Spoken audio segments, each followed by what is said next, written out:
quoi il s'agit, c'est la mesure de la position et de l'objet, mais aussi la détermination de leur temps au niveau de la terre ferme.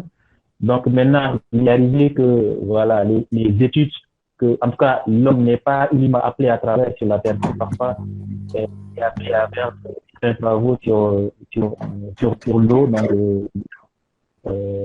sur un fond marin, etc. Donc là où on a besoin d'avoir le relief, on a besoin de savoir exactement qu'est-ce qui se trouve sur ce fond marin, en tout cas la géométrie de ce fond marin. Et c'est à partir de ce moment maintenant, on parle de bathymétrie. Donc, ça, c'était juste en guise d'introduction. Là, on a M. Barkerfei qui va essayer de nous en dire davantage. Donc, M. Faye, bonjour, si vous êtes en ligne, vous m'entendez, M. Faye?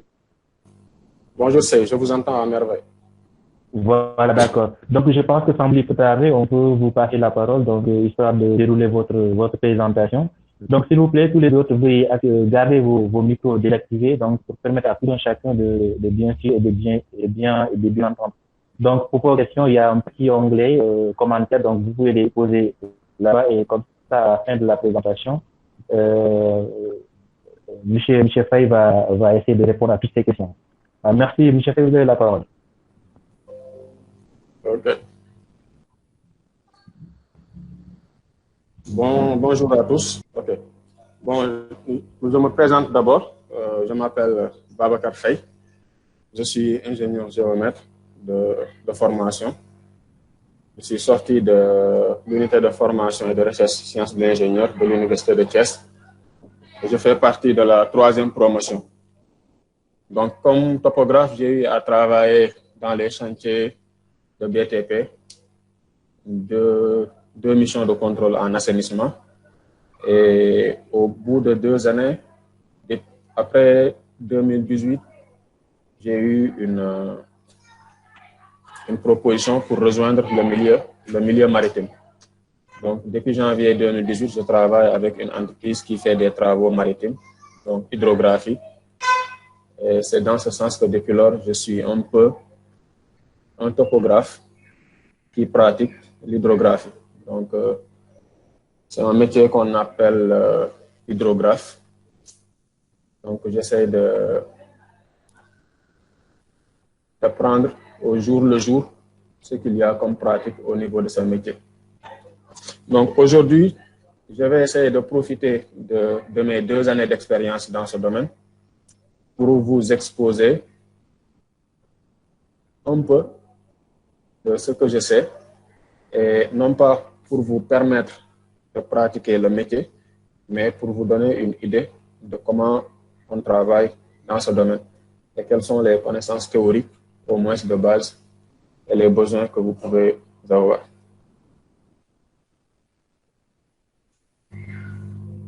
Pour l'introduction,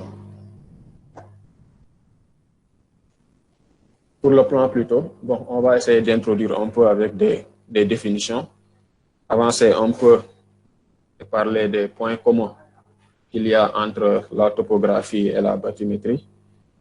Et en deuxième partie, on verra un peu les particularités de la bathymétrie, c'est-à-dire des choses que l'on fait dans la bathymétrie et qu'on ne fait pas au niveau de la topographie.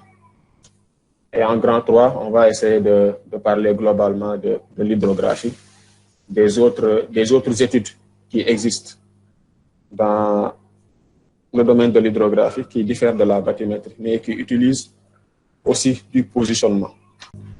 Voilà. Bon, la topographie, je vais pas redéfinir la topographie parce que nous tous, nous le savons déjà. Donc, pour être bref, c'est l'art de la représentation sur plan ou une carte du relief du sol. Et comme M. Sey l'a si bien dit, de la même manière qu'il y a la terre sur laquelle on travaille, de cette même manière aussi, il y a des travaux qui se font en mer. Et pour pouvoir travailler en mer, on a besoin de faire des études. On a besoin de connaître des profondeurs. On a besoin aussi de connaître la position de zone de site de travail. Et c'est l'importance de pouvoir faire une bathymétrie. Et le mot est composé de 2 mots d'origine grecque, bâtis, qui signifie profond, et métron, qui signifie mesure. Donc, faut comprendre que c'est une science qui permet la mesure des profondeurs dans les zones recouvertes d'eau. Recouvertes d'eau, ça va être les océans, ça peut être les fleuves, ça peut être un étang. L'essentiel, c'est que ça soit de l'eau. Donc, elle équivaut à la topographie pour les fonds marins. Donc, l'important, c'est de connaître la nature des fonds marins. La topographie des fonds marins. Maintenant, il y a deux définitions pour la bathymétrie. Donc, il y a une qui concerne la mesure des profondeurs sous-marines et une autre qui le définit comme l'ensemble des opérations permettant de déterminer la configuration générale du fond des terres immergées. Donc, c'est deux définitions qui se rejoignent en quelque sorte. Pour les points communs, il faut comprendre que aussi bien la topographie, la bathymétrie est aussi une science de mesure, de positionnement. Donc là, on va commencer pour vous exposer un peu les points communs entre les deux domaines. Donc, c'est les domaines de mesure.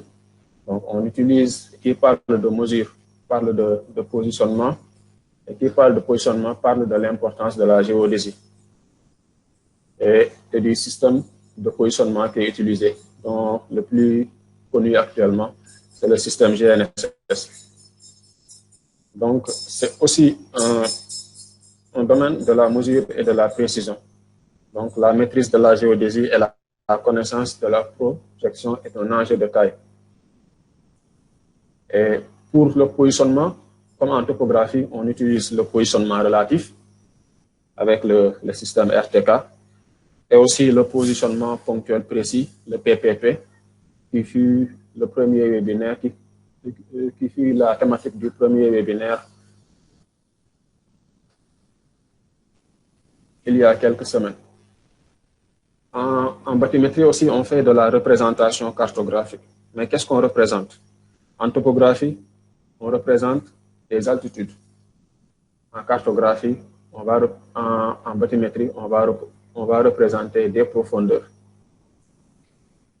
Et on utilise aussi des représentations par courbe de niveau de la même chose, de la même manière qu'on le fait aussi en topographie. Et toujours dans les points communs, on a aussi un système de référence. Vu qu'on va se positionner, que ce soit en mer ou sur un fleuve, on a besoin de positionner notre zone d'étude par rapport à un système. Et les systèmes de référence qui sont utilisés sont de deux types.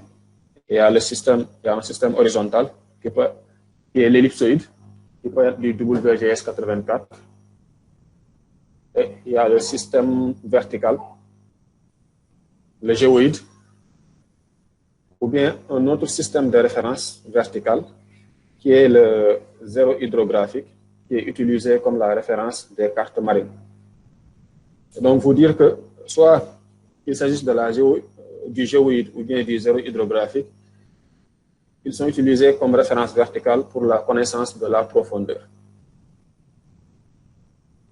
selon les besoins de l'étude. On aura à en parler tout à l'heure, plus exactement. Et vu qu'aussi on fait du positionnement, on a souvent besoin d'avoir un point de référence que l'on utilise. Et ce point de référence peut être un existant ou bien un point que l'on crée afin de démarrer des travaux dans une zone nouvelle. En bathymétrie aussi, on fait de la conversion des hauteurs ellipsoïdales, c'est-à-dire pouvoir passer, vu que l'on utilise l'ellipsoïde, on a besoin de convertir ces hauteurs ellipsoïdales en altitude géoïdale, qui est le niveau moins, excusez-moi, en altitude géoïdale, ou bien de convertir ces hauteurs ellipsoïdales en zéro hydrographique. Donc, des méthodes de conversion existent pour passer des hauteurs ellipsoïdales à une surface de référence verticale. Donc, si vous voyez bien l'image qui est à droite de votre écran, j'ai essayé de représenter un ellipsoïde et une configuration de la mer. Donc, et des références. Donc là, on voit la référence des cartes terrestres. Et en vert, vous voyez ce qu'on appelle le zéro hydrographique, qui est la référence des profondeurs et des cartes marines. Donc, ça veut dire que c'est à partir de ce niveau que sont calculées les profondeurs qui sont ici représentées en vert. Et la profondeur n'équivaut pas à la hauteur de l'eau. C'est-à-dire que vous pouvez être en mer quelque part où vous avez 10 mètres de hauteur d'eau, mais que la profondeur n'est pas exactement 10 mètres. Donc, à ces 10 mètres-là, il faut toujours retrancher la marée, qui est la variation de hauteur de l'eau par rapport au zéro hydrographique, par rapport au zéro des marées. Donc, juste dire aussi que vu qu'on utilise deux systèmes de référence, qui sont le zéro hydrographique et le niveau moyen, qui est le géoïde, préciser juste qu'il y a toujours un écart entre ces deux surfaces de référence. Donc, au Sénégal, officiellement, l'écart, c'est 98 cm. Donc, le zéro hydrographique est plus bas que le niveau moyen, le géoïde, de 98 cm.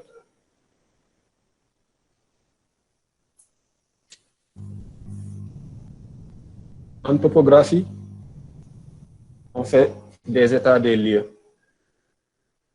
pour connaître tous les détails naturels comme artificiels dans notre zone d'étude. De la même manière, en bathymétrie, on fait ce qu'on appelle le in-survey. Donc, le in-survey, il permet d'étudier la nature de la topographie dans une zone bien avant tout travaux. En topographie aussi, on fait des études de route. Donc, de la même manière, en bathymétrie, on fait des études de route en mer, ce que l'on appelle des voies de navigation. Les bateaux que vous voyez entrer dans les ports, l'exemple, le port de Dakar, ils suivent un canal de navigation. Ils suivent une route. Donc, ces routes-là sont bien étudiées en bathymétrie. On fait un état des lieux, c'est-à-dire un survey. Et si on voit que les profondeurs ne sont pas suffisantes pour que les bateaux puissent passer, il faut qu'on fasse ce qu'on appelle du dragage. Donc, le dragage permet de rendre plus profond et de créer des voies d'accès aux bateaux dans les ports ou bien dans des zones dont on aura besoin d'eux. En topographie, on fait des études d'ouvrages d'art, de la même manière que la bathymétrie aussi permet de faire des études de ponts, de quais et des inspections de ces types d'ouvrages. En termes de travaux, on fait des implantations en topographie. Par exemple, une route, on l'implante en topographie. Donc, j'en étais au point commun toujours entre la topographie et la bathymétrie, mais au niveau des travaux. En tout cas, on fait des implantations d'ouvrages, que ce soit une route, une canalisation, une maison. De la même manière, en travaux maritimes aussi, on a besoin d'implanter, ou bien de positionner des structures comme des plateformes pétrolières et faire du positionnement maritime. En topographie, on fait des contrôles planimétriques en X, Y et en Z.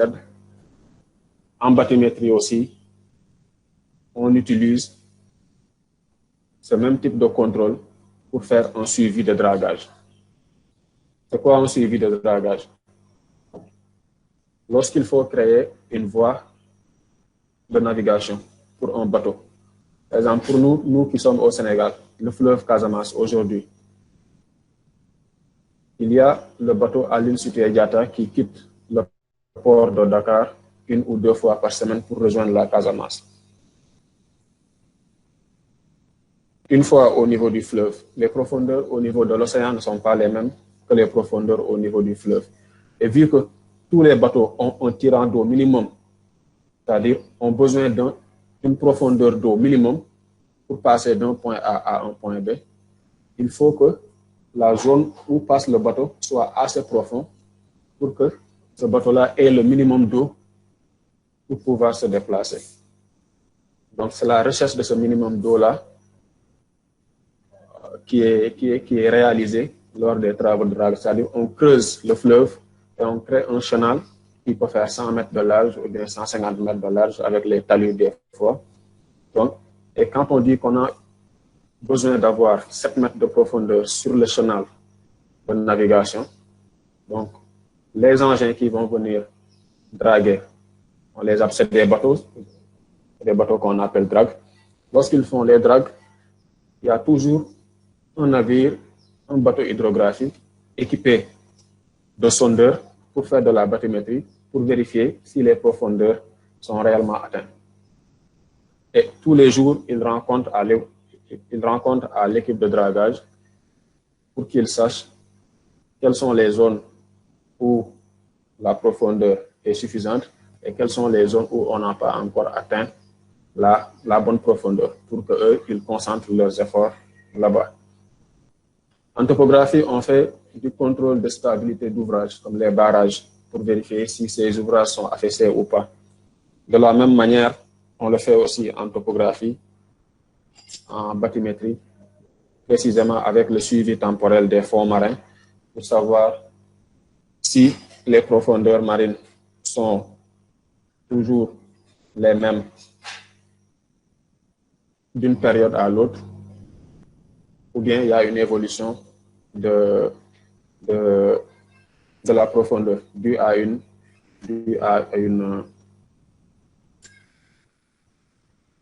évolution de dépôt de sédiments. Par exemple, une zone où vous faites la bathymétrie au mois de janvier 2018, vous tombez sur des profondeurs de 8,50 m partout. Vous pouvez revenir 3 mois ou 4 mois après. Il se trouve que les profondeurs de 3,50 m là, vous les avez plus, mais ils sont à des profondeurs de 7,50 m. Donc, il y a pratiquement 1 mètre de dépôt de sédiments qu'il faudra enlever. Pour les enlever, il faut organiser des missions de bathymétrie et de suivi de dragage plus précisément. Alors, en quittant les points communs, on va parler un peu des particularités de la bathymétrie, et il s'agit un peu de 2 points différents, c'est-à-dire le matériel utilisé et aussi les mesures de profondeur. En bathymétrie, comme matériel, on a besoin d'une station de référence, qu'on appelle une base en topographie. On a besoin d'un bateau, on a besoin d'un sondeur embarqué, c'est le sondeur qui fait la mesure des profondeurs. On a besoin d'une centrale d'attitude ou inertielle. Donc, la centrale d'attitude, c'est un instrument de mesure qui permet de calculer tous les mouvements du bateau. Donc, vous allez comprendre le pourquoi on a besoin de calculer les mouvements du bateau lorsqu'on fait de la bathymétrie tout à l'heure. On a besoin d'un ordinateur de surveille. Un ordinateur de surveille, c'est un ordinateur comme les nôtres. Il te permet juste de pouvoir visualiser les données que le sondeur est en train de mesurer. Et dans cet ordinateur, on a besoin d'un logiciel d'acquisition. Le logiciel, c'est le logiciel qui te permet de configurer le sondeur, de configurer le GPS et de pouvoir observer à temps réel tout ce qui est en train d'être mesuré. En même temps, ce logiciel aussi, il permet de faire du traitement de données. Lorsqu'on aura fini d'acquérir l'ensemble des données sur notre zone d'étude. On a besoin d'un célérimètre. Un célérimètre, c'est un instrument de mesure de la célérité, de la vitesse du son. On a aussi besoin, pas tout le temps, mais souvent d'un mobile topographique. Donc, les mobiles topographiques, c'est un carnet de terrain, c'est une canne, c'est une antenne GPS. Parce que le plus souvent, on est appelé à faire de la bathymétrie dans des zones qui ne sont pas profondes et que nos bateaux ne peuvent pas accéder jusqu'à la plage. Donc, pour maintenant relever des zones qui ne sont pas profondes, par exemple des zones à 1 mètre de hauteur d'eau ou bien à 75 ou bien à 1,50 m de hauteur d'eau, on a besoin de faire de la topographie dans ces zones pour essayer de compléter la partie qui n'a pas pu être mesurée avec le sondeur et le bateau. Donc, on l'appelle souvent de la topographie complémentaire. Mais juste préciser que même s'il faut le faire, il faut tout faire de telle sorte que les mesures topographiques et les mesures bathymétriques soient dans le même système de référence, que ce soit planimétrie et altimétrie. Donc, il faut toujours faire ces conversions pour se rattacher afin d'avoir un plan avec des données topographiques et bathymétriques qui sont cohérentes. Et la principale particularité de la bathymétrie, c'est la mesure de profondeur. En fait, pour mesurer ces profondeurs, on utilise ce qu'on appelle des sondeurs acoustiques. Les sondeurs acoustiques sont des instruments de mesure de profondeur. Ils envoient des sondes sonores. Et une fois que ces sondes sonores sont envoyées vers le nadir, c'est-à-dire vers le bas, suivant la profondeur de l'eau, ces sondes reviennent encore vers le sondeur. Donc, c'est en tenant compte du temps mis par la sonde, en tenant compte du temps mis par la sonde pour faire le trajet aller-retour, et aussi de la vitesse du son dans la lumière, dans l'eau, on en a parlé tout à l'heure, la célérimétrie, on peut calculer ce qu'on appelle la profondeur. Donc, la formule, elle est connue. Il y a la formule vitesse égale distance sur temps, donc distance égale V fois C. Donc, c'est une formule aussi qui est appliquée pour calculer la profondeur.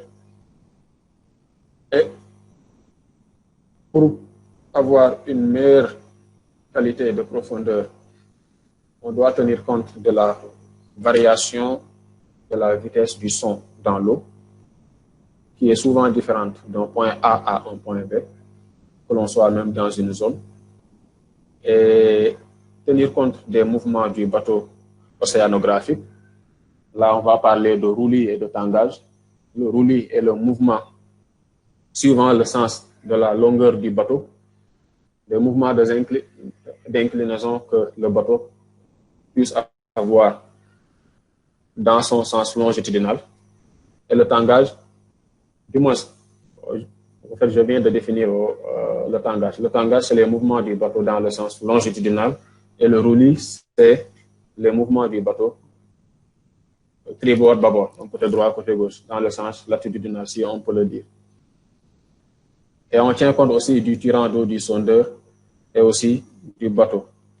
Donc, préciser qu'aussi en bathymétrie, toutes les sondes sont souvent rattachées au zéro hydrographique, rarement au géoïde, qui peut être ici au Sénégal, l'IGN.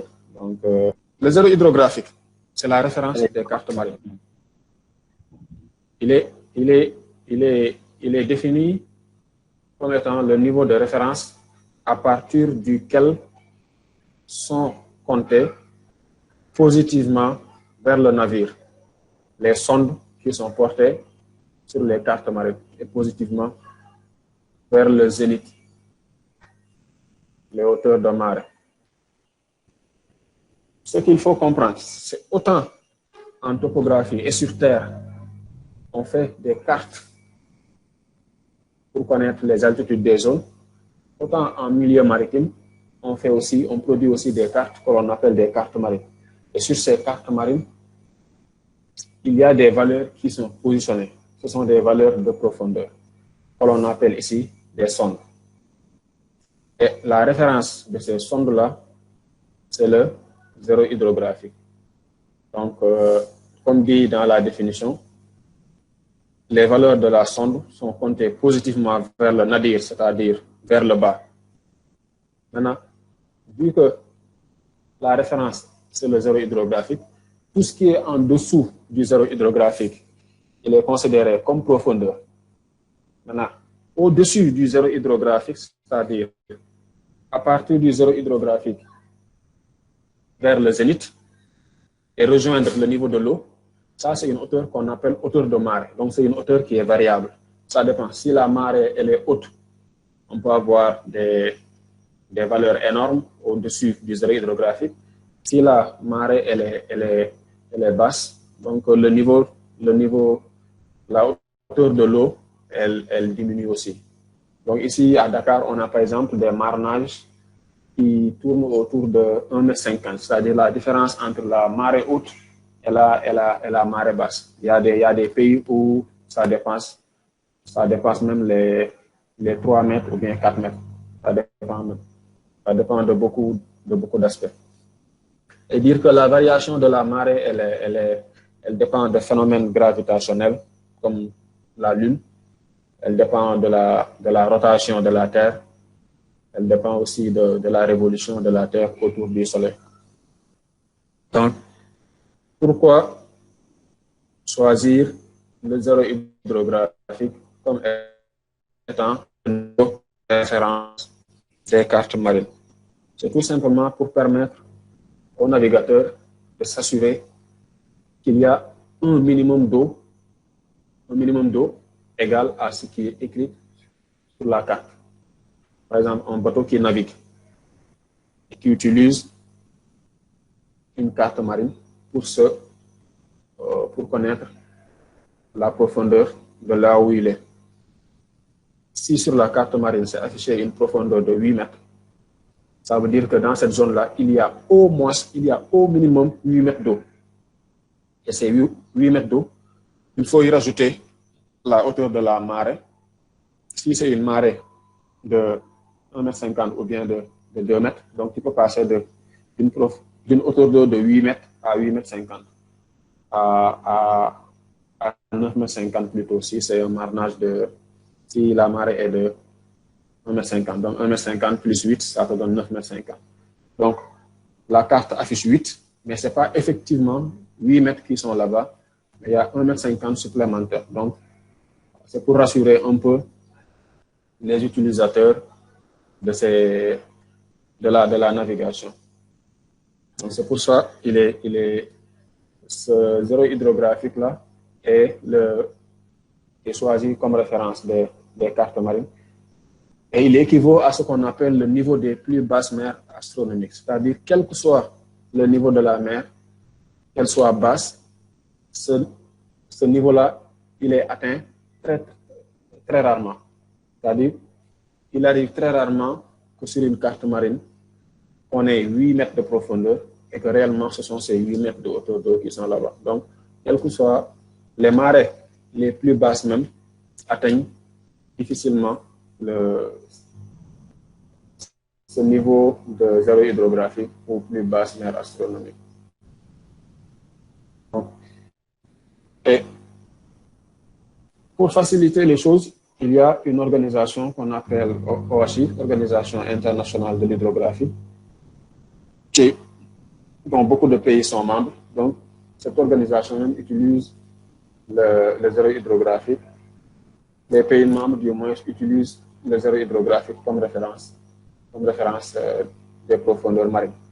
Je pense qu'il y a, excepté le Japon, dont je ne sais pas le pourquoi.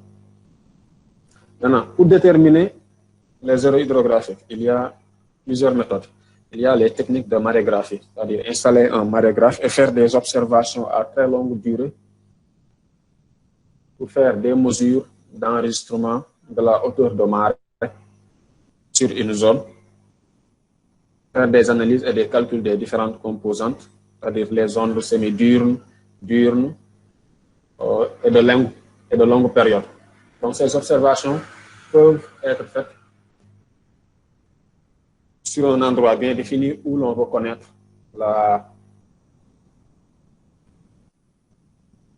le zéro hydrographique en mesurant la hauteur de marée dans la zone.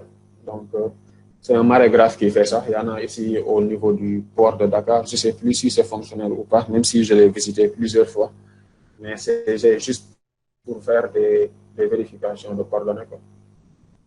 Il y a la méthode GPS, c'est-à-dire nos GPS que l'on a là.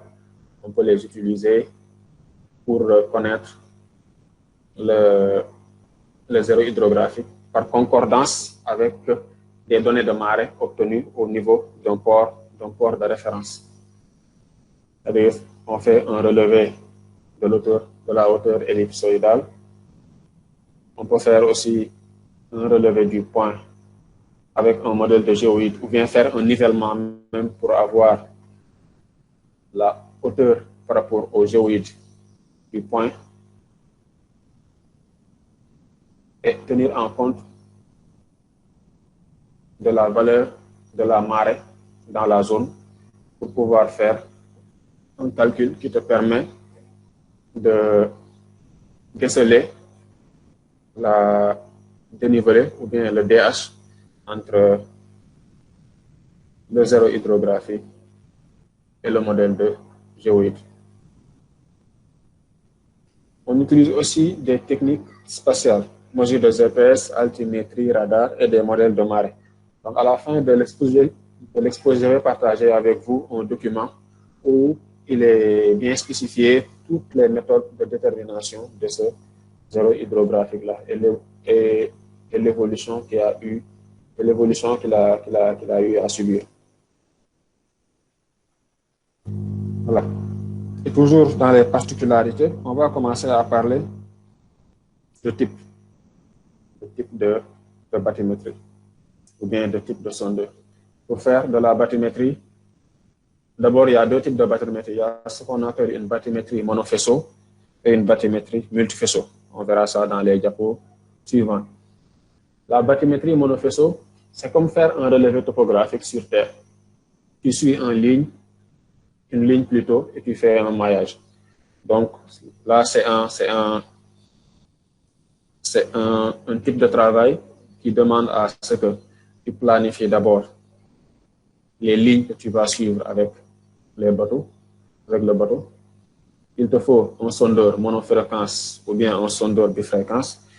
Et si c'est bifréquence, ça veut dire qu'on a deux fréquences. Donc c'est une basse fréquence et une haute fréquence. Donc la basse fréquence, elle pénètre plus en profondeur que la haute fréquence. Il te faut une antenne réceptrice sur le bateau. Il te faut faire une configuration de ton système d'acquisition. Il s'agisse de la station de référence ou bien une configuration au niveau du logiciel d'acquisition. Et dans la configuration, on fait une configuration de la géodésie, c'est-à-dire il faut définir là où vous êtes et le système que vous utilisez. Il faut configurer les offsets du GPS, c'est-à-dire la hauteur entre l'antenne GPS et le plan d'eau. Et il faut aussi entrer des valeurs comme l'enfouissement du sondeur dans l'eau, c'est-à-dire le sondeur, il est à combien de mètres dans l'eau? 50 cm, 40 cm ou bien 90 cm. Tout dépend. On utilise aussi des corrections de sonde. Vu qu'on a l'ellipsoïde que l'on utilise comme moyen de positionnement, il nous faut corriger les hauteurs ellipsoïdales en hauteur géoïdale ou bien les convertir par rapport au zéro hydrographique. Et la conversion peut se faire de plusieurs méthodes. On peut choisir un ellipsoïde et dans la configuration, insérer un modèle de géoïde qui va te permettre de passer des hauteurs ellipsoïdales au géoïde. Et si tu as besoin de recaler tout ça par rapport au zéro hydrographique, tu vas ajouter un offset qui va représenter la différence de profondeur entre le géoïde et le zéro hydrographique. Il y a une autre méthode aussi qui permet de passer de la hauteur ellipsoïdale directement au zéro hydrographique lorsque l'on connaît la correction verticale qui existe entre les deux systèmes. Pour faire de la bathymétrie monofaisceau, on fait aussi du bar check du sondeur, c'est-à-dire pour contrôler, pour vérifier la qualité des profondeurs qui sont envoyées par le sondeur. À partir du moment où toutes ces configurations sont faites, il ne suffit que de faire des débuts d'enregistrement et des fins d'enregistrement en suivant les lignes que vous voyez là à droite de l'écran. Donc, en faisant aussi l'acquisition en suivant les lignes, on a la possibilité de visualiser les données du profil en 3D. L'image est juste à côté. C'est une belle image qui nous montre un peu la nature d'un terrain qui a été relevé au sondeur monofaisceau, mais uniquement sur le profil qui est suivi. Donc, les limites de cette technique, c'est que vous ne faites que suivre les lignes et les mesures sont effectuées le long du profil de la ligne. Donc, par exemple, si vous suivez la ligne LN Et à la fin de la ligne, vous prenez la ligne Ln+1. Entre les deux lignes, il n'y a aucune information entre les deux lignes. Or, entre ces deux lignes-là, il peut bien y avoir un haut fond, c'est-à-dire une élévation. On peut dire bon, une petite montagne dans l'eau, donc que tu vas rater, ou bien que tu puisses rater au moins un creux de 2 mètres, 3 mètres ou bien 4 mètres 50 de profondeur entre les lignes Ln+1 et Ln+2. Donc, c'est un peu ça les limites de cette méthode. Mais quand même, elle est utilisée pour certains besoins. L'autre méthode de bathymétrie utilisée, c'est la bathymétrie multifaisceau. Là aussi, c'est des lignes que l'on suit et avec des profondeurs que l'on mesure et un recouvrement. Donc, le recouvrement ici, il est un peu voisin du recouvrement que l'on fait en acquisition photogrammétrique. Donc, en bathymétrie, on utilise des recouvrements de 100% pour permettre à chaque sonde d'être suivie au moins 2 fois par le même sondeur. On utilise des sondeurs multifaisceaux. On utilise une centrale inertielle. La centrale inertielle, elle permet de mesurer tout ce qui est mouvement du bateau. On utilise des antennes GPS pour le positionnement à temps réel. Et de la même manière que pour le monofaisceau aussi, on fait de la configuration, de la géodésie, de la database du GPS et du sondeur. Et on fait aussi une calibration de la centrale d'attitude.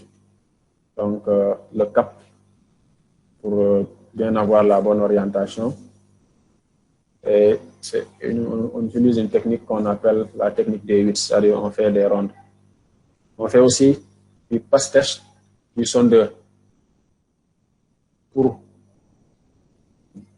permettre à l'instrument de bien définir qu'est-ce qui peut être considéré comme tangage, roulis ou lacet, en suivant des lignes qui sont prédéfinies avant l'acquisition.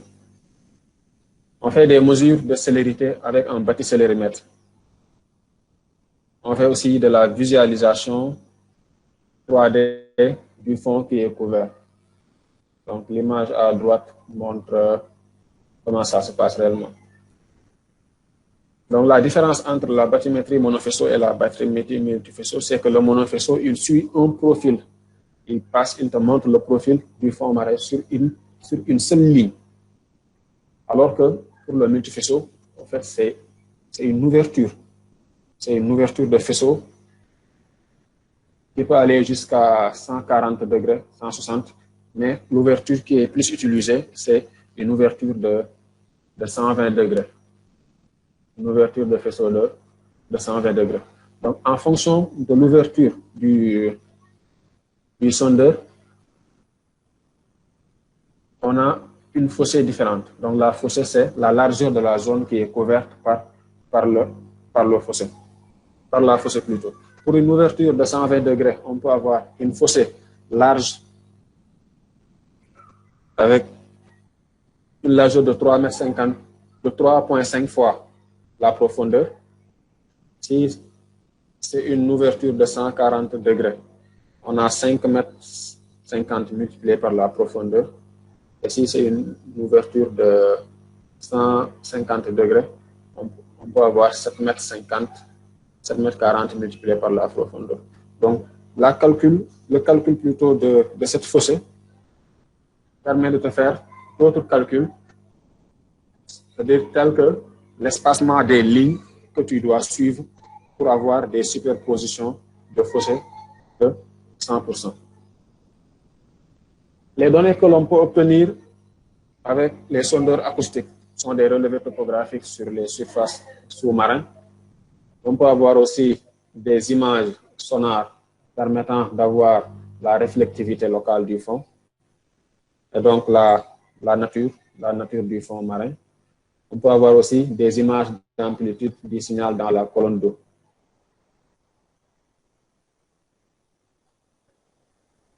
le plus beau dans ce métier, c'est qu'on fait des mesures sans être en contact réel avec ce que l'on mesure. C'est-à-dire, on est sur un bateau et on mesure une profondeur. Donc, on n'est pas en contact direct avec les objets. On a une visualisation 3D de tout ce qui est mesuré à temps réel. On a des mesures de célérité à faire. Et la célérité, c'est la vitesse du son dans l'eau. Et il dépend de 3 facteurs, la pression, la salinité et la température. On fait aussi des corrections de marée pour corriger les hauteurs d'eau mesurées et les rattacher par rapport aux zéros hydrographiques. On fait aussi des corrections de houle.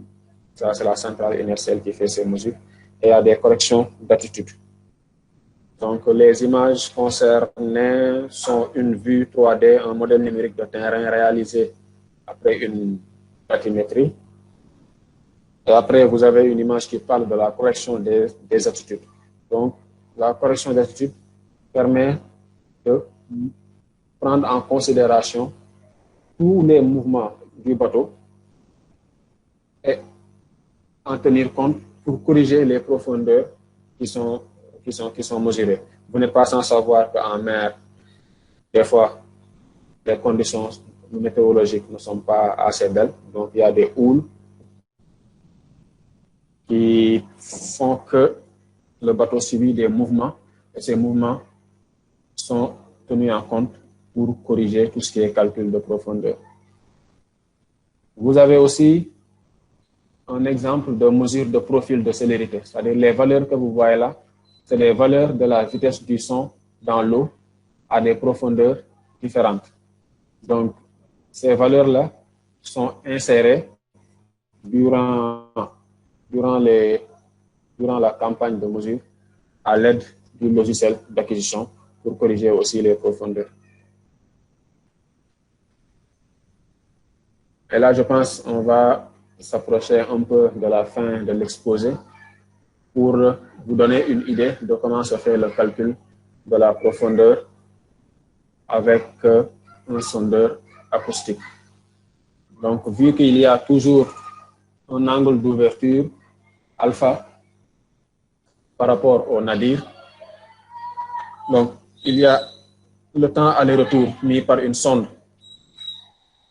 entre le sondeur et le fond marin. Et il y a aussi la célérité du lumière, la célérité du son plutôt, obtenue avec une formule qui dépend de la température, de la pression et de la salinité. Donc, la distance R est mesurée par la formule R égale C T sur 2, c'est-à-dire la distance parcourue par le signal est calculée à l'aide du temps aller-retour. Donc, lorsqu'on parle de temps aller-retour, donc on va diviser ce temps-là par 2 pour avoir le temps qu'il faut et le mesurer par la célérité de la lumière, ce qui nous donne la distance oblique R que vous voyez sur l'image.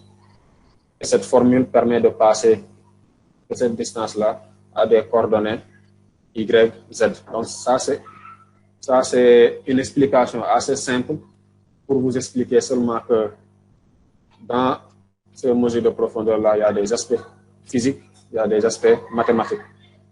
Mais les formules de calcul de profondeur sont plus compliquées que ça. Et les finalités, lorsqu'on fait une mesure bathymétrique, on le fait pour quelque chose. On le fait pour avoir un modèle numérique de terrain, comme en topographie sur la Terre. Donc, en bathymétrie aussi, on le fait pour avoir souvent des modèles numériques de terrain du fond marin. Donc, on peut constituer aussi des images acoustiques qui définissent la réflectivité du signal. Et ainsi, on peut se faire une idée de la nature des sols qui se trouvent au niveau du fond. Après l'acquisition, il y a la partie traitement. Donc, lorsqu'on parle de traitement aussi, il faut bien faire un contrôle qualité. et valider et filtrer des sondes brutes, c'est-à-dire les données que l'on mesure, ce ne sont pas toutes les données qui sont bonnes ou fiables. Donc, ces données-là, il faut savoir les reconnaître et les filtrer, les éliminer. Et après le traitement aussi, on a souvent besoin de constituer un modèle numérique de terrain, comme je vous ai dit tout à l'heure, faire un lissage de ce modèle. Et maintenant, à la suite du modèle numérique du terrain, on peut extraire un semis de points. Un semis de points qui va dépendre du maillage dont on veut. Si on veut avoir une profondeur tous les 10 mètres, on extrait un nuage de points avec un quadrillage de tous les 10 mètres, ou bien un quadrillage de tous les 5 mètres, ou bien un quadrillage de tous les mètres. Juste préciser qu'avec la méthode du multifaisceau, on peut même se permettre d'avoir une profondeur tous les 25 cm ou bien tous les 50 cm. Parce que nous avons extrêmement de données avec cette méthode. Les produits, on peut avoir comme produit la morphologie et la nature des sols, comme je vous ai dit tout à l'heure. On peut avoir une grille régulière de valeur de sonde. On en a parlé avec l'extraction des nuages de points. On peut aussi faire l'étude d'un canal de navigation, que ce soit en mer, en fleuve, ou bien dans un plan d'eau du port.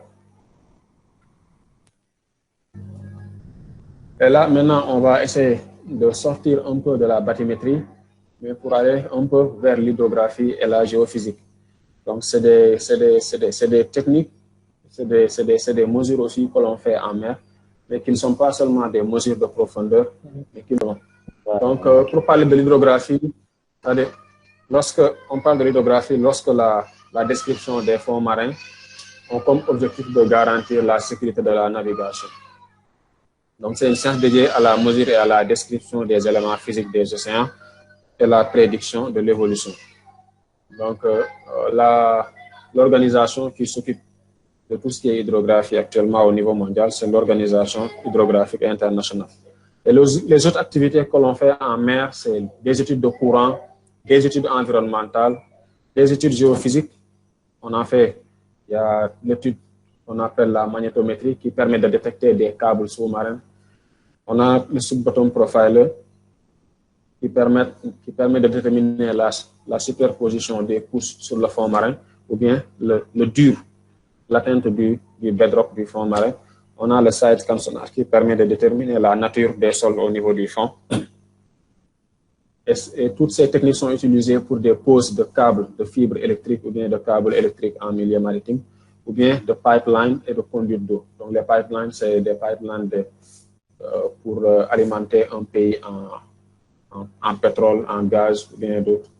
Donc ils sont aussi utilisés en énergie marine pour la mise en place de champs éoliens.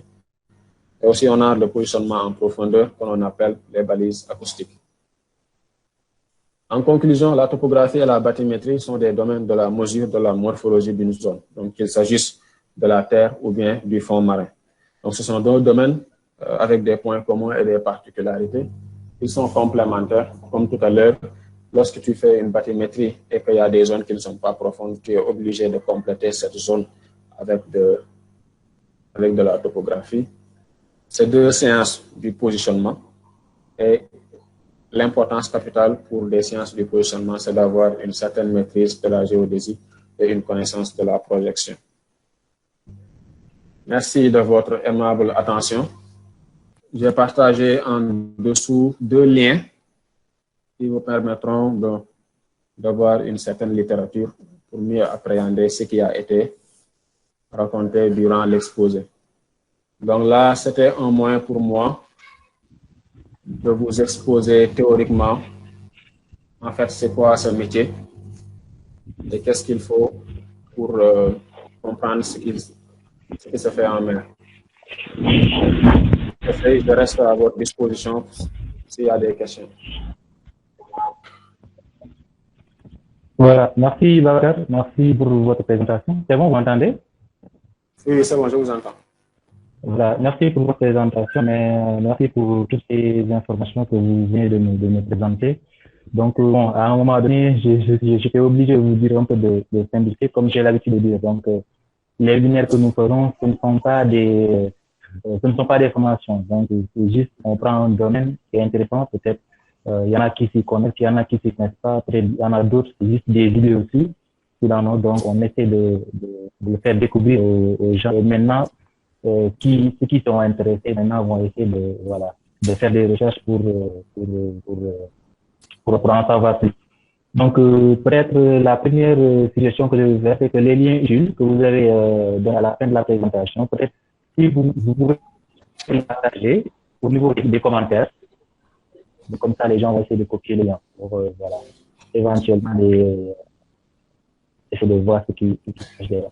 Donc, sans plus tarder, on peut passer directement à la seconde partie, c'est-à-dire la réponse aux questions.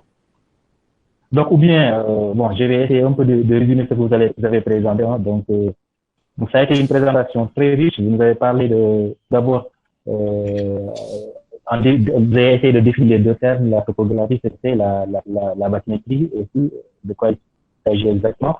Vous avez parlé aussi des points communs entre les deux disciplines, la topographie et la bathymétrie. Et maintenant, pour la suite, vous êtes plus accentué sur la bathymétrie. Et c'est assez normal parce que, donc, étant des géomètres et des géomaticiens, on est censé savoir ce qu'est la topographie. Donc, ici, ce qui était un peu nouveau, en part relativement nouveau pour certains, c'était surtout la bathymétrie. Donc, je pense que vous avez donné pas mal d'informations ici. Donc, tout ça, vous nous avez parlé un peu de la particularité de la bathymétrie, quels sont les matériels à utiliser. Vous avez parlé aussi de hydrographie qui est indispensable, en tout cas dans les mesures bathymétriques, mais aussi la mesure de la profondeur qui en réalité, vous avez dit que la bathymétrie, en réalité, ça consiste à mesurer à des mesures de profondeur. Donc, vous avez parlé aussi des méthodes de bathymétrie, on parle de monofisme, mais aussi de multifaisceau. Et après, vous avez terminé par les différentes étapes, par le calcul de la profondeur avec un sondeur acoustique. Vous nous avez expliqué comment ça marche. Vous avez parlé aussi du traitement des données, ce sont les différentes étapes de traitement des données. Après, vous avez présenté les produits issus de mesures bathymétriques. Donc, alors, comme j'ai dit, on va sans plus tarder attaquer les questions. Donc là, il y a pas mal de questions qui vous sont posées. Donc, voilà, peut-être je vais essayer de les énumérer et vous permettre d'y répondre. Alors ici, la première question, c'est au niveau des points communs, vous avez parlé d'un CV. Qu'est-ce que vous voulez dire par un CV?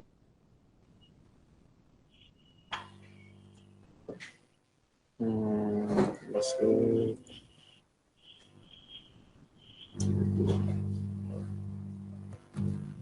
Merci beaucoup pour ce résumé, M. Sey. Donc, le in-survey, c'est comme l'état des lieux en topographie. Pour le définir très simplement, c'est la définition la plus simple. C'est-à-dire faire un état des lieux au niveau d'une zone, faire une bathymétrie.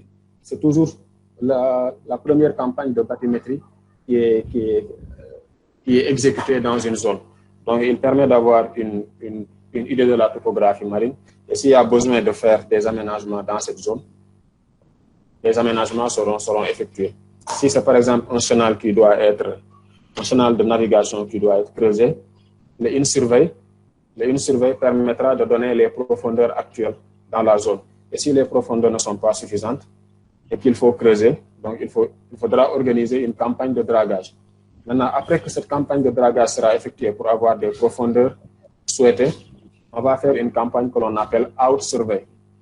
Donc, une campagne de out-survey permet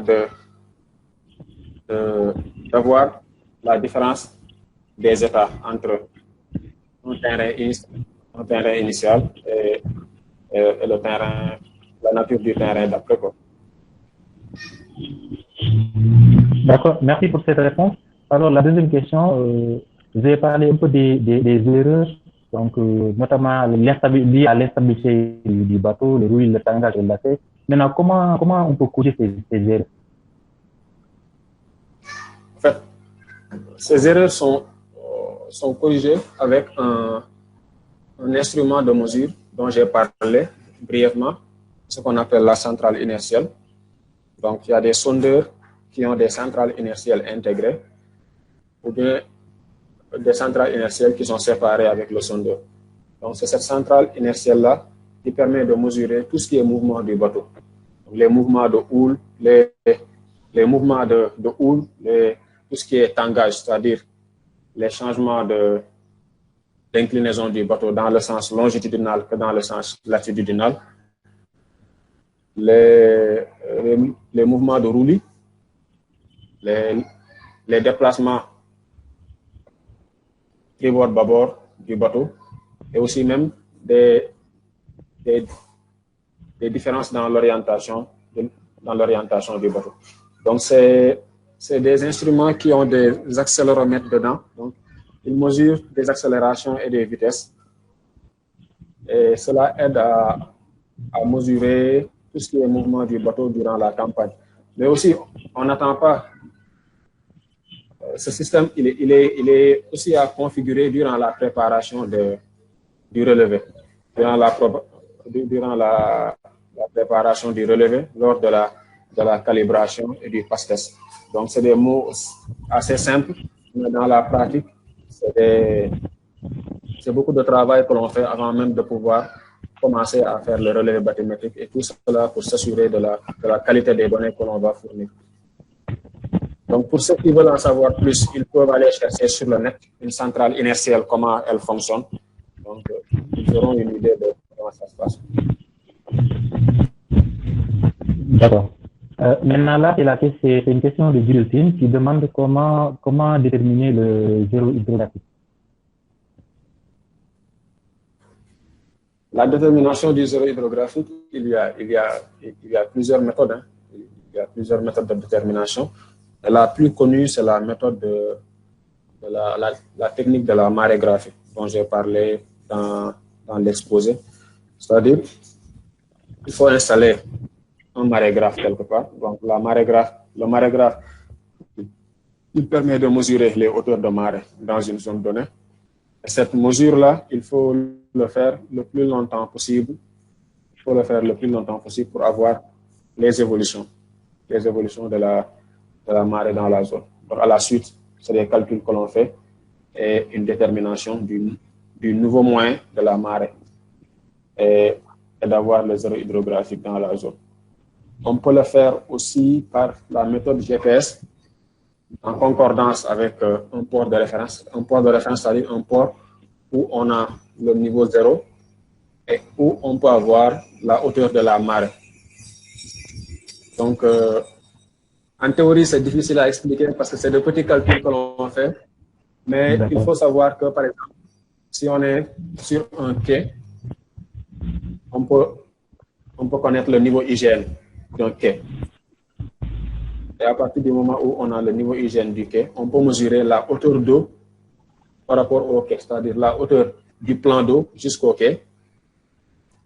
Et avec cette hauteur, à l'aide de cette hauteur, on pourra retrouver le zéro hydrographique en utilisant aussi la hauteur de la marée. Donc théoriquement, c'est un peu compliqué, mais c'est sur un schéma que ce serait plus facile, quoi. D'accord. Maintenant, ce zéro hydrographique, qu'est-ce qui le différencie du niveau moyen des mers? C'est une question de Mohamed Dabo. Qu'est-ce qui le différencie du niveau moyen des mers? C'est-à-dire, le zéro hydrographique, c'est le niveau des plus basses mers. Donc, le zéro hydrographique, naturellement, il est plus bas que le niveau moyen. Le niveau moyen, c'est le niveau moyen, c'est l'équivalent du géoïde, un peu, quoi. Maintenant, le zéro hydrographique, c'est l'équivalent des plus basses mers astronomiques, c'est-à-dire les conditions extrêmes de basses mers que l'on puisse avoir, qui peuvent être dues à des effets gravitationnels des actions de la Lune, du Soleil, du mouvement de rotation de la Terre et de la révolution. Maintenant, revenir juste pour vous dire qu'il y a toujours un écart entre les deux, entre le niveau moyen qui est le géoïde et le zéro hydrographique. Au Sénégal, je vous ai dit que le zéro hydrographique, il est officiellement, c'est 98 cm plus bas que le niveau moyen. Mais vous pouvez partir dans des zones où sur des fleuves, par exemple sur le fleuve Casamance, nous, des études qu'on a eu à faire là-bas, on a eu une différence de 85 cm sur une zone, et sur une autre zone, une différence de 56 cm. Donc cette différence n'est pas constante.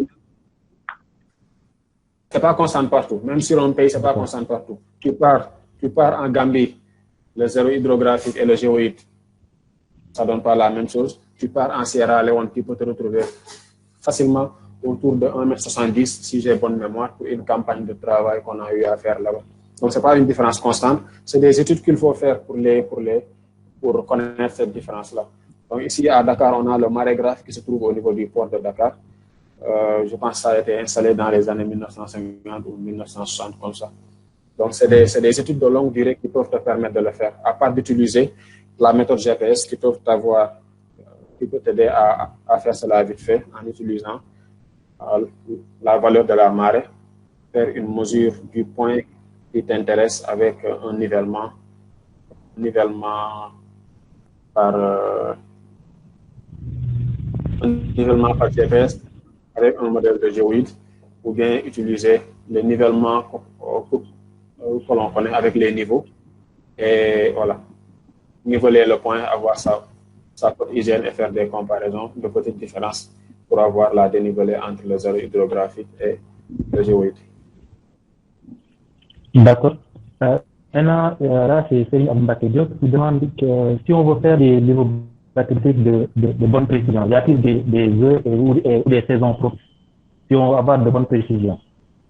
Voilà, merci beaucoup pour cette question. C'est vrai que j'ai oublié d'en parler, mais la qualité des mesures bathymétriques, elle dépend énormément des conditions météorologiques. Par exemple, nous, lorsqu'on part en mer et qu'il y a des houles de 1,50 m, on revient, on ne fait pas les travaux. Donc, on utilise des sondeurs acoustiques, mais qui ont certaines limites. C'est-à-dire, à partir du moment où la houle, c'est-à-dire les vagues, atteignent une certaine hauteur, donc le sondeur même ne parvient plus à faire des mesures de qualité. Et si les mesures ne sont pas bien faites, quoi que tu puisses faire en termes de traitement, tu ne peux pas rendre un donné qui est fiable. D'accord. Maintenant, même s'il y a aussi, à part la houle aussi, il y a le vent aussi. Il y a le vent dont il faut. S'il y a des vents trop forts, on ne part pas aussi en mer pour faire des conditions bathymétriques. Donc, pour ce travail, les conditions météorologiques et les conditions de sécurité sont essentielles avant tout, quelle que soit l'urgence des travaux. Si les conditions météorologiques et de sécurité ne sont pas réunies, on ne peut pas faire de mesures bathymétriques, seulement pour s'assurer de la qualité des mesures. Bien sûr. Alors, dans votre présentation, on peut parler essentiellement de la technique GNSS pour faire des levées bathymétriques. Maintenant, est-ce qu'il existe d'autres techniques en dehors de la technique GNSS pour faire des levées bathymétriques, comme ça existe en levée terrestre avec les levées terrestres en topographie? Je parle des levées avec les stations. En fait, durant votre présentation, vous avez parlé essentiellement de la technique GNSS pour faire des levées bathymétriques. Est-ce qu'il existe d'autres techniques qui n'utilisent pas le GNSS, comme ça existe en topographie avec des levées terrestres? Par exemple, l'utilisation des stations totales qui n'utilisent pas forcément les techniques GNSS. Ah, non, bon, en bathymétrie, on est obligé de passer par du GNSS. C'est la technique. C'est la seule technique que je connais actuellement. Donc, c'est une station de référence que l'on installe sur un point connu. Et la station de référence, elle émet des corrections qui sont reçues par le GPS qui se trouve au niveau du bateau pour positionner les sondes. Mais aussi, rappeler qu'au début, on faisait de la bathymétrie avec des théodolites et des mesures de profondeur seulement. Ok, d'accord. Donc, au début, on pouvait faire de la bathymétrie avec une station totale, c'est-à-dire mesurer la position avec la station totale et faire une mesure de profondeur avec un autre instrument et faire une correction de marée. Ça peut se faire. Tu peux faire de la bathymétrie avec, mais tu auras un maillage tu auras un maillage de points qui sera pas la même chose que les mesures GNSS actuellement utilisées, où tu ne fais que suivre des lignes et assurer une couverture de la zone de survey. D'accord. Donc, la question sur la précision aussi revient toujours avec Marcelin Samou qui demande quel est l'ordre de grandeur de l'erreur sur les mesures qu'on peut effectuer, en tout cas, par exemple, avec un DGPS, bien en bathymétrie avec un sondeur MOFESO. L'ordre de grandeur des erreurs de mesure. L'ordre de grandeur des erreurs de mesure. Bon, là, on nous vend ou bien on nous loue des outils de mesure qu'on appelle des sondeurs acoustiques qui ont des précisions centimétriques. Hein. C'est la même qualité de positionnement en topo qui est que l'on a avec les mesures en bathymétrie. Maintenant, le problème peut venir de la configuration que tu fais. Il te faut faire une vérification de la qualité de ton positionnement. C'est-à-dire à partir du moment où tu as une station de référence, tu peux utiliser un mobile topographique pour vérifier un point qui est connu en X, Y et en Z pour évaluer au moins la nature, la qualité de la précision de l'instrument que tu es en train d'être utilisé. Tu peux faire aussi avec le sondeur. Tu peux faire ce qu'on appelle un bar check. C'est-à-dire, vu que le sondeur, il lit une profondeur, tu peux avoir une grille que tu mets sous le sondeur à une profondeur de 1 mètre ou bien de 1,50 m ou bien de 2 mètres. Là, déjà, tu connais la profondeur à laquelle la grille est située. N'est-ce pas? Et une fois que tu connais cette profondeur toi-même, parce que tu l'as marqué sur une corde ou bien quelque chose d'autre, tu vas comparer la profondeur de la grille avec la profondeur lue sur le sondeur. Donc, c'est des techniques de Bartek qui sont utilisées le plus souvent pour des sondeurs monofaisceaux, mais très rarement pour des sondeurs multifaisceaux qui sont hyper précis, de la même manière que les sondeurs monofaisceaux. Mais tu peux avoir des clients qui peuvent te demander de faire ce contrôle du sondeur-là pour s'assurer que les valeurs de sonde envoyées par le sondeur sont les bonnes. D'accord. Quelles sont les contraintes? Maintenant, quelles sont les contraintes majeures rencontrées en bathymétrie, dans les livres de bathymétrie? Contraintes majeures, d'abord il y a l'environnement de la mer. L'environnement de la mer et du bateau. Donc quelqu'un qui n'est jamais parti en mer et qui part une fois, il peut avoir des nausées, il peut tomber malade. Donc si tu es hydrographe, tu es appelé à travailler dans les milieux maritimes, donc tu peux tomber malade facilement et ça peut foutre en l'air ton travail. Sinon, à part ces conditions, franchement, je ne vois pas d'autres difficultés. D'accord. Maintenant, là, c'est... Si bien sûr j'ai compris ta question, je ne sais pas si c'est dans ce sens que tu l'as posé ou pas. Oui, c'est en contraint, donc j'ai compris. C'est plus à la personne, donc à l'adaptation de la personne quand elle est voilà, donc, à la mer. C'est ça. Oui, maintenant, là, c'est Mouti Zengi, je pense que j'ai bien prononcé son nom. La question est un peu longue, je vais essayer de la lire. Alors, là, il dit, si on ne fait pas usage d'un navire océanographique pour cartographier le niveau de la mer, existe-t-il une plateforme qui, par le biais de la télédétection, nous permet d'acquérir des données gratuitement sur les fonds marins? D'accord. Est-ce qu'on peut gratuitement avoir des données sur le fond marin sans avoir recours à faire la bathymétrie directement, comme vous avez eu à expliquer, en tout cas les méthodes que vous avez décrites? Si je comprends bien, il faut savoir si on peut avoir des données bathymétriques, c'est-à-dire sans pour autant faire des relevés. Bathymétrie, oui. Est-ce qu'il y a des structures qui te permettent d'avoir des données gratuites sur les fonds marins? Gratuites, il y a des structures qui vendent des cartes marines. Il y a le SHOM, le service hydrographique de la France d'outre-mer. Sur son site aussi, il y a des cartes marines, je pense. Mais je ne sais plus si ça se vend ou pas. Mais vous pouvez aller visiter le site. Je pense que c'est... bon, je vais lancer... je vais partager le lien avec vous. Donc, c'est www.shom.fr. Je pense que c'est ça. Donc, il peut avoir des données. En fait, monsieur Faye, donc ce que je me suis dit, c'est l'ensemble de ces liens. Donc, c'est juste peut-être essayer de répertorier les liens et peut-être l'ajouter à la fin de la présentation. Maintenant, quand vous allez partager, les gens voilà, pourront directement suivre ces liens pour voilà, avoir des informations. Ok, pas de problème. D'accord. Maintenant, là, c'est Mbappé qui revient pour vous poser la question. Compte tenu de l'inventaire de matériel précité pour faire de la bathymétrie, pensez-vous que ce domaine pourrait se développer vite dans le pays? A-t-on des entreprises nationales qui sont spécialisées dans ce domaine? En tout cas, on a des gens qui... Il y a une entreprise.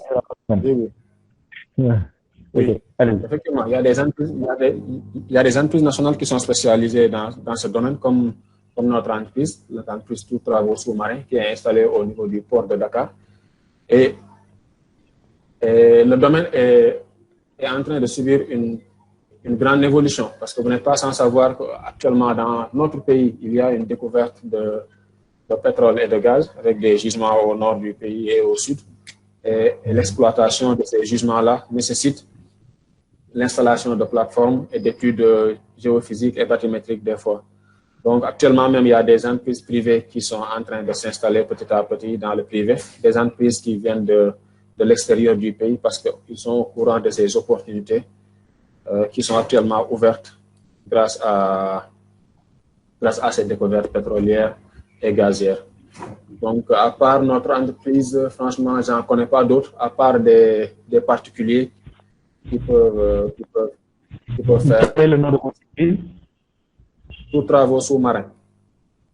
Ok, le TTSM. Okay, oui, c'est une entreprise de travaux maritimes. On fait tout ce qui est travaux maritimes et offres de services. Nous avons des plongeurs, des mécaniciens. Bon, je suis le seul hydrographe et le seul topographe là-bas parce qu'on n'a pas, ce n'est pas tout le temps que nous sommes sollicités pour faire des types de mesures.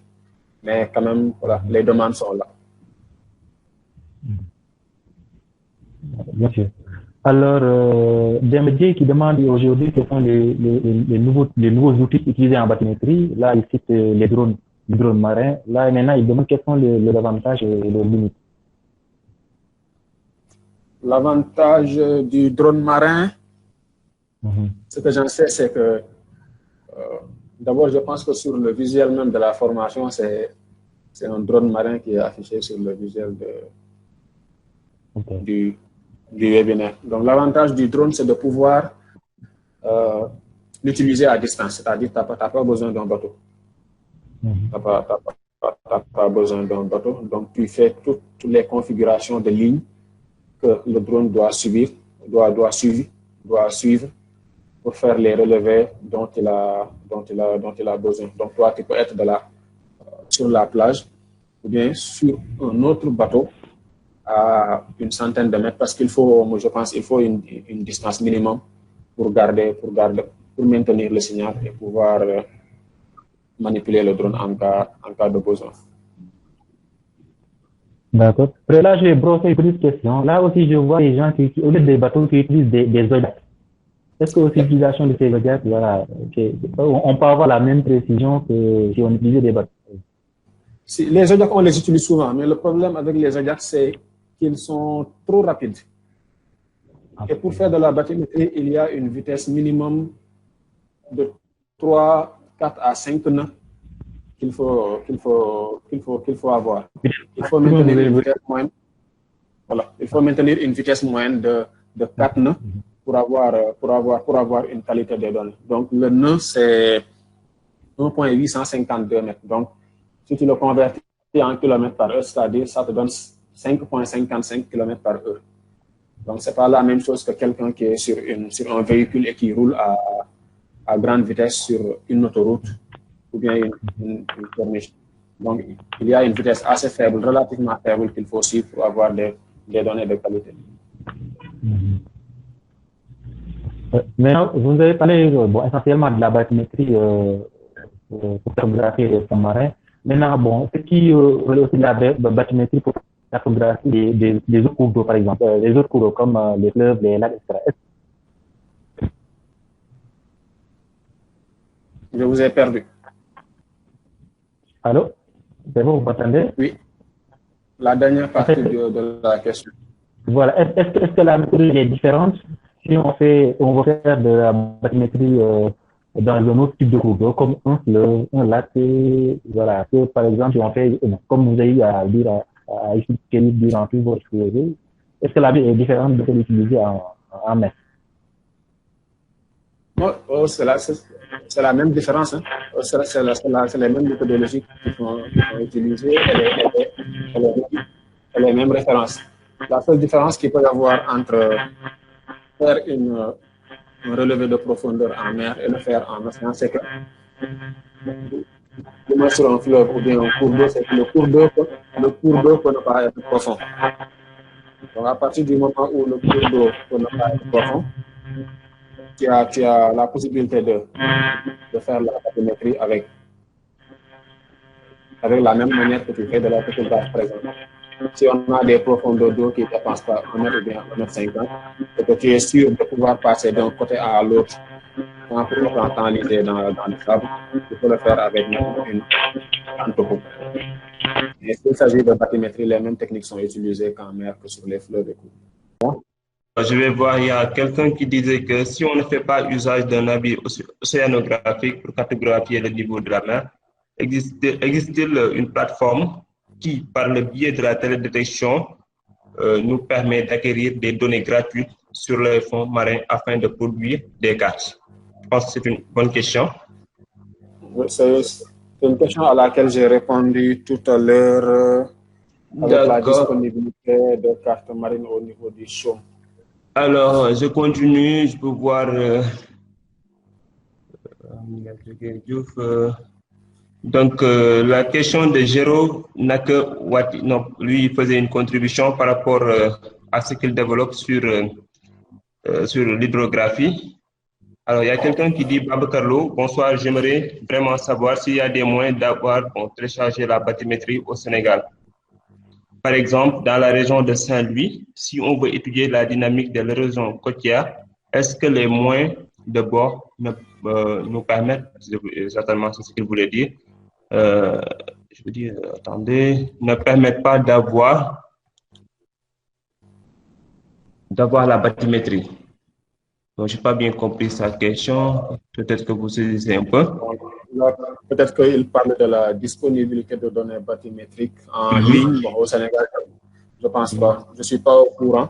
Je ne suis pas au courant d'une plateforme où on pourrait télécharger des données bathymétriques en ligne ici au Sénégal. Certainement, c'est de ça qu'il s'agit, à l'image de la télédétection où on peut peut-être on peut avoir des données par téléchargement. Alors, il y a Mansouken qui posait la question suivante. Vous avez tantôt donné une différence centimétrique entre le géoïde et le zéro hydro. Cette différence est-elle fixe? Non, elle ne l'est pas. Comme je l'ai précisé, au Sénégal, officiellement, c'est 98 cm. Le zéro hydro est plus bas de 98 cm que le zéro IGN. En Sierra Leone, tu tournes autour de 1,70 m ou quelque chose. Sur le fleuve Casamance, nous, on a fait des mesures là-bas, on était à 85 cm, ailleurs à 56. Donc, ça dépend des pays, quoi. Alors, il souhaiterait savoir s'il existe un modèle de conversion pour passer à zéro hydro. De quoi à zéro hydro?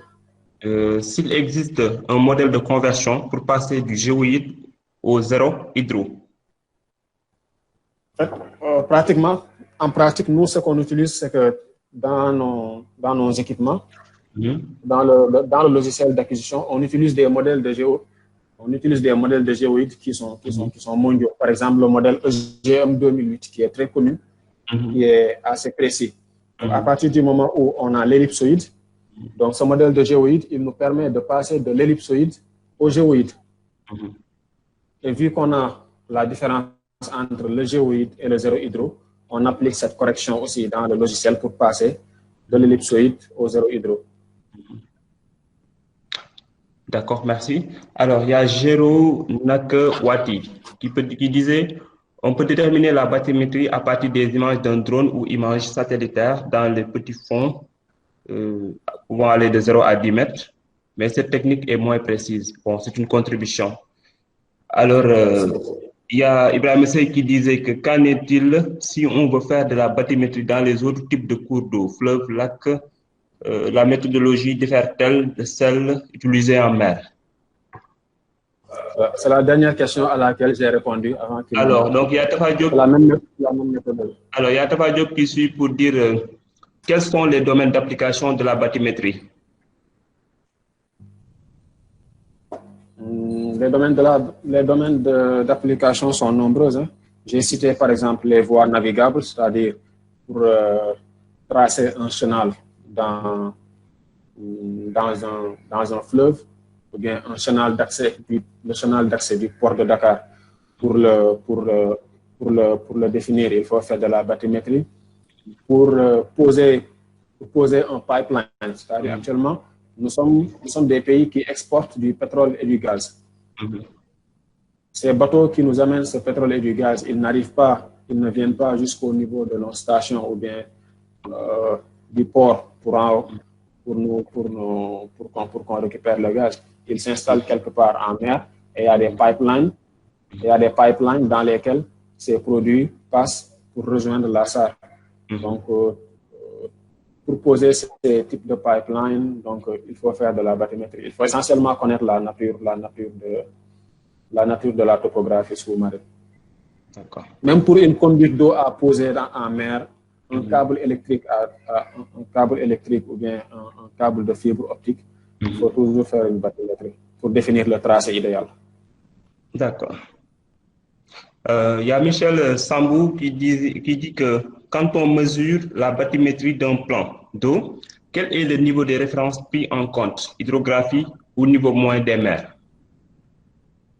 C'est le niveau hydrographique, parce que le plan d'eau est utilisé par des bateaux pour naviguer, c'est-à-dire entrer dans le port, se déplacer à l'intérieur du port ou bien sortir du port. Et la référence des cartes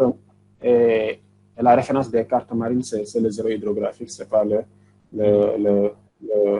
niveau moyen. D'accord. Alors, El Hajim Diop lui demande, salut, il dit que pouvez-vous revenir sur le Nadir? En fait, le Nadir, j'en ai parlé lorsque je parlais du calcul de la profondeur avec le sondeur. Donc, le Nadir, c'est comment je vais l'expliquer? C'est le sens du haut vers le bas, le sens du sondeur vers le fond marin. D'accord. Qui est différent du zénith, qui est le sens contraire. Ok. Donc, le nadir, c'est l'orientation vers le bas. D'accord. Alors, il y a Mwinti Nizengi qui demande si on ne fait pas usage d'un navire océanographique pour cartographier le niveau de la mer, existe-t-il une plateforme qui, par le biais de la télédétection, nous permet d'acquérir des données gratuites sur les fonds marins afin de produire des cartes? C'est une question que j'ai répondu avec le chaume, mais je ne pense pas qu'il puisse l'avoir là. Franchement, j'en suis pas très sûr, quoi. Donc, c'est une question qui revenait en bas. Alors, je pense que quel serait le zéro hydro d'un océan de 5 mètres de profondeur? On ne peut pas le dire, franchement. Si ce que je peux lui dire, c'est que quelle serait la profondeur? Par exemple, on peut essayer de dire dans une zone où on a 5 mètres de hauteur d'eau, quelle est la profondeur par rapport au zéro hydro? Et pour avoir cette profondeur par rapport au zéro hydro, il faut connaître la marée et retrancher cette marée-là des 5 mètres d'eau pour avoir la profondeur par rapport au zéro hydro. D'accord. Alors, Magatal qui demande la différence entre le géoïde et le zéro hydro, comment le déterminer? Bon, j'ai répondu à cette question. Répondu, je veux dire précédemment. Ensuite, il y a Michel Sambou qui dit comment retirez-vous donc les odeurs dues au marais pendant les mesures, vu que la mairie, la mer, je ne sais pas, la mairie se fait à un temps quelconque. Comment retirez-vous donc les odeurs dues au marais pendant les mesures? La mesure se fait. La mesure se fait en temps quelconque. Okay. En fait, c'est une excellente question. Okay. C'est l'avantage du système GNSS. Okay. Et le positionnement relatif que l'on fait actuellement, okay. Avec les corrections RTK que l'on utilise, permettent de nous permettent d'avoir la correction de la marée à temps réel. De la même manière qu'on a le positionnement à temps réel, les corrections que l'on utilise avec les logiciels, nos logiciels d'acquisition nous permettent d'avoir des modèles de marée à temps réel. Et cette marée, elle est toujours négative. Donc ça veut dire qu'elle sera toujours déduite de la hauteur d'eau qui est mesurée. Maintenant, avoir une marée à temps réel, ça ne veut pas dire qu'il faudra se suffire à ça. On fait des vérifications. Par exemple, sur plusieurs sites où on fait des travaux, nous, on fait toujours des mesures manuelles de marée. On fait toujours des mesures manuelles de marée que l'on compare avec la marée que l'on obtient à temps réel avec les corrections RTK. Merci Marcelin Sambou pour cette question. Merci beaucoup Babs. Je pense qu'on a eu à parcourir quand même l'essentiel des questions. Peut-être sans doute on a eu à sauter quelques-unes, mais quand même qu'on a eu même à revoir certainement lors de l'enchaînement. Et on ne va pas peut-être trop retenir les gens. Nous savons qu'on ne va jamais finir vu que le thème est assez intéressant, on ne pas dire très intéressant même. En tout cas, nous vous remercions au nom du réseau et au nom de tous les jeunes d'ici et d'ailleurs pour cette belle présentation. Alors, on l'a perdu peut-être, mais on va vous donner afin que vous puissiez conclure. Ibrahima? Oui, ok. En fait, je tenais à m'excuser, donc j'ai changé d'écouteur, j'ai changé de casque, l'autre avait des batteries faibles, donc j'ai changé. Je m'en excuse, merci à Abdou qui a assis de la opportunité. Donc, bon, je pense qu'il a répondu à l'essentiel des questions, donc comme vous avez eu à le dire, on va le remercier encore pour ces questions et réponses, merci pour cette présentation. J'ai eu à le dire, ce n'est pas une formation, il n'est pas la plupart d'entre nous ignoraient avant de suivre ce donc là, il a partagé son expérience pour créer encore échanger avec comme réalisé dans travaux sous-marins. TTS-MA, tout travaux sous-marins, c'est ça. Donc, voilà, après, il va partager la présentation. Mais aussi, différents liens, peut-être qu'il a utilisé pour préparer cette présentation. Donc, encore une fois, merci à vous, Mme Gafaï. Merci aussi à tous. Merci. À chaque fois que nous organisons un webinaire, vous êtes là, peut-être participer, sans parler de ce qui nous prennent en dehors des périodes de webinaire. Donc voilà, sans plus tarder, là on vient de faire 2 heures de webinaire. C'est il y a Marcelin Sambou qui est revenu avec une question à laquelle j'aimerais répondre quand même. D'accord, allez-y. Donc, quel est peut-être un espacement entre les lignes de trajet de la pirogue idéal pour une mesure au monofaisceau? Donc, comme je l'ai dit tout à l'heure, le monofaisceau, tu suis des lignes. C'est comme si tu fais un relevé topographique avec un GPS. Dans tous les 10 mètres, tu fais une mesure de point. Maintenant, la différence avec le monofaisceau, c'est que tu fais une ligne continue, tu ne sautes pas. Maintenant, une fois que tu fais une ligne et que tu rejoignes une autre ligne, tu n'as aucune information sur qu'est-ce qu'il y a comme morphologie du terrain entre les deux lignes. C'est ça un peu la limite de cette technique. Maintenant, l'espacement idéal, bon, plus les lignes sont, plus la distance entre les lignes est restreinte, plus c'est. Mais le minimum que l'on puisse faire, c'est des lignes espacées de 5 mètres pour essayer de se donner le maximum d'opportunités de ne pas rater grand-chose, quoi. Et tout dépend de ce qu'on veut faire. On peut faire des lignes espacées de 100 mètres ou bien de 50 mètres en avant-projet sommaire. Et si c'est pour des détails réellement, on peut aller jusqu'à 5 mètres ou bien 10 mètres lors des espacements. Bon, je pense que c'est très important. Donc, de toute façon, les questions, on ne va jamais les finir. Donc, ce sont des informations très importantes que vous avez présentées. Donc, c'est ce qui justifie cette méthode de question.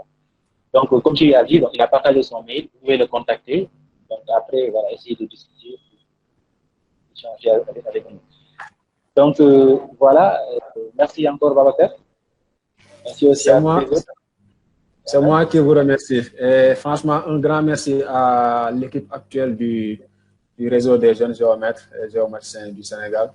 C'est un grand honneur aujourd'hui de voir franchement les résultats des travaux que vous êtes en train de faire. On ne s'imaginait pas de pouvoir participer à des activités pareilles, quoi, franchement. C'est vrai que le corona a eu son impact et qu'il nous pousse à nous réinventer. Mais franchement, un grand big up à vous. Et voilà. Abdou Mbaké, on discute souvent, il sait combien je tiens à ce réseau. Notre disponibilité ne nous permet pas souvent d'être présents, mais de loin, voilà, nous sommes très près de vous quand même. Et nous restons à votre disponibilité pour d'autres besoins. Merci beaucoup pour cette collaboration. Alors, merci à tous les autres. Donc, rendez-vous très bientôt pour notre webinaire sur les autres thématiques. Merci.